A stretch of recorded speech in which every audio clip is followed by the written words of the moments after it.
Dito tayo ngayon sa ginawa kong bahay sa Pati mga lodi, no? Yung madala tayong bakal kasi pag may snake gamitan din natin ang 12 pares. Yung tatlong tuta kasi mga lodi, may 4 parents na yun mga lodi. Iuwi sa Pinas yung tatlo na yan. Hinintay lang ngayong pag-uwi ngayong April. So dahil sa nangyari kapon mga lodi, na hinagisan ng buto ng manok yung tuta, ay hindi niya nagustuhan, kaya nakiusap siya sa akin kung maaari ilipat ko sila dito sa Lusonto. Hindi naman natin basta ilagay na lang dyan kasi magsilayasan man yon. So ilagay natin siya dito sa bahay sa Pati mga lodi. Yan ang gusto niya mangyari. Bilang isang 4 parents, walang problema, ayusin ko to.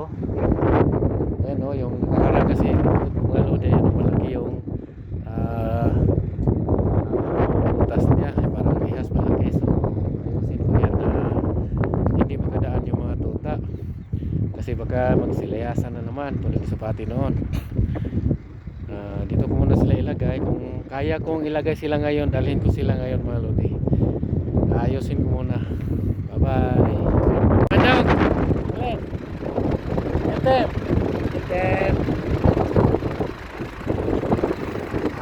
wala guys, nagtampo sila guys, nagtampo. So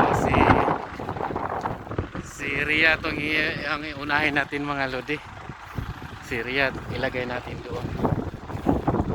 Balikan ko yon si Simba at saka si Saysay. Pwedeng isahin ko sila mga lodi, wala na, mabigat na mga lodi. Actually mga lodi, mukha lang ang mga tuta nito mga lodi, mukha lang. Pero yung mga katawan nila ay aso na mga lodi. Mukha lang ang tuta nito mga lodi. Simba ang isunod natin guys, Simba. Ano si Saysay, panghuli si Saysay. Si Simba sunod mga lodi. Huli natin yung si Saysay.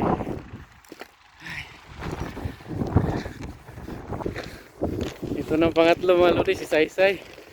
Nahihiyan ako. Sumalubong na si Simba. Lina. Ito na magiging bahay nyo. Gina, dito tayo sa loob. Kain tayo, kain. Saysay. Ria. Halika kayo. Nandito pala si Ria, oh. Ang cute na Ria. So ayan kami mga lodi, no. Kumain sila mga lodi. Ayan, no. Grabe yung kain nila mga lodi. Tapos meron tayong dalag dog food mga lodi. Iwan natin itong dog food. Meron silang tubig. Meron silang higaan. Yun, no, higaan. Ito na ma'am. Tatlo sila. Dito na. Si Simba, si Ria, at si Saysay, burikat. Ito na siya ma'am. Mura lang rinta dito ma'am. 250 lang isang buwan. Kasi mahal na yung ano ngayon minimum. Oh, di mag-away. Dito pa oh. Sus. Dito pa. Gusto din talaga nila magsalo-salo. Sige lang, dilagay natin dito. Para ano. Hirap kasi doon.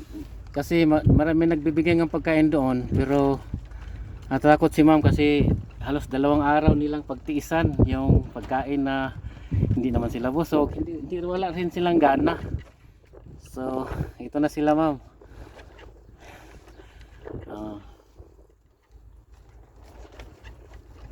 Dito ma'am, sigurado inayos ko to bago di mag-away.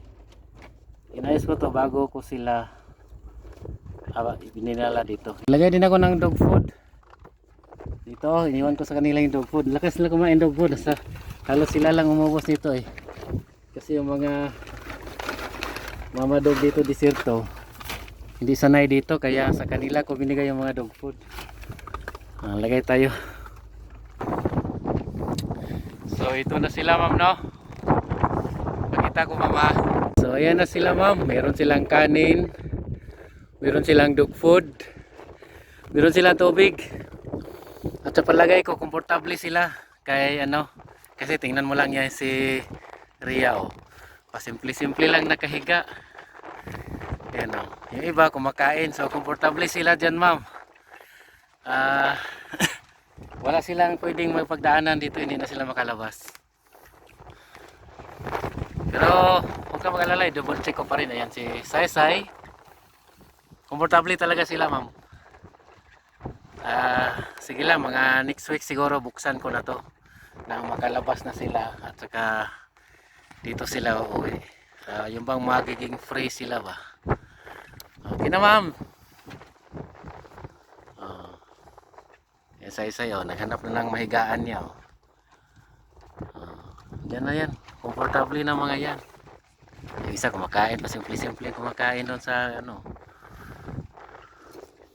Oh, kumakain ng dog food.